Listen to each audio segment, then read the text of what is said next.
வணக்கம். போகி பண்டிகை இன்று கொண்டாடப்படும் நிலையில் நேற்று இரவு முதல் அதிகாலை வரை சென்னை மற்றும் புறநகர் சுற்றுவட்டார பகுதிகளில் பழைய பொருட்களை எரித்து போகி பண்டிகை பொதுமக்கள் கொண்டாடி வருகின்றனர்.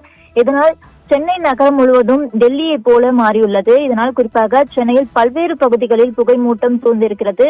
அதன்படி நீலாங்கரை, மணலி, ஆதம்பாக்கம், அரும்பாக்கம், ஆலந்தூர், கொடுங்கையூர், கொரட்டூர், வேளச்சேரி, பெருங்குடி, பொத்தேரி போன்ற பல பகுதிகளில் மிக அதிகப்படியான காற்று மாசு ஆனது சூழ்ந்துள்ளது.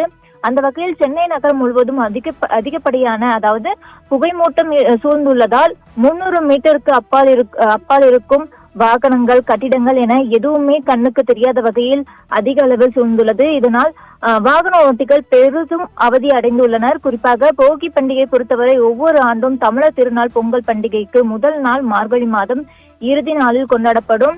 இந்த நாளில் பழையன கழிதலும் புதியன புகுதலும் என்பதற்காக ஏற்ப வகையில் பழைய தேவையற்ற பொருட்களை எரித்து அத்துடன் அந்த தங்கள் வாழ்வில் உள்ள எதிர்மறையான எண்ணங்களை, நினைவுகளை அளிக்கும் வகையில் இதனை ஒவ்வொரு ஆண்டும் மக்கள் செயல்படுத்தி வருகிறார்கள்.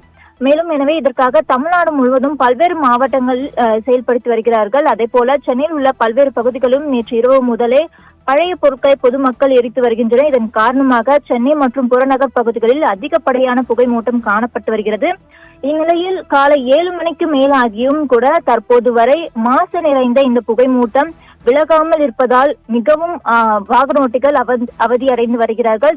வாகனத்தில் மின் விளக்குகளை ஒளிரவிட்டவாறே வாகனத்தை இயக்கி வருகிறார்கள். மேலும் குளிரும் அதிகமாக இருந்து வருகிறது. இதனால் எதிரே வரும் வாகனங்கள் தெரியாத அளவுக்கு சற்று தூரத்தில் இருக்கும் கட்டிடம் கூட தெரியாத அளவிற்கு புகையானது சூழ்ந்துள்ளது. அதிகப்படியான மாசு கலந்திருப்பதால் சுவாசிக்க சிரமப்படுவது மட்டுமின்றி கண்ணில் எரிச்சலும் ஏற்படும் வகையில் உள்ளது.